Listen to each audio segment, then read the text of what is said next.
Today I would like to show you how to change the click options when you click on an icon or a shortcut on the desktop. So let me explain. So right now we have to double click.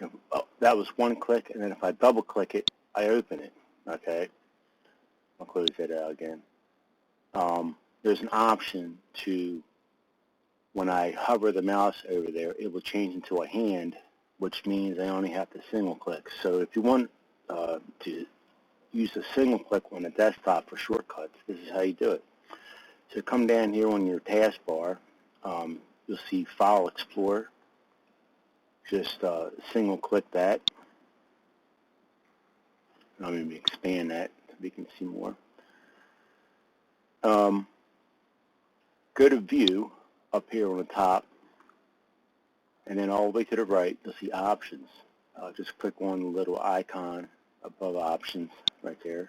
You'll come up with a little dialog window, and in the center here it'll say single click to open an item, and just click that. What we got here, underline icon titles, only want to point at them. Underline icon titles consistent with my browser. We'll do it only when I point to them. So that'll be another indication that you're on top of the icon or getting ready to click something or it's ready to be clicked. There should be an underline under them, I suppose. And we'll just click Apply. So now, if I hover the mouse over the icon, see it turns into a hand now. See that?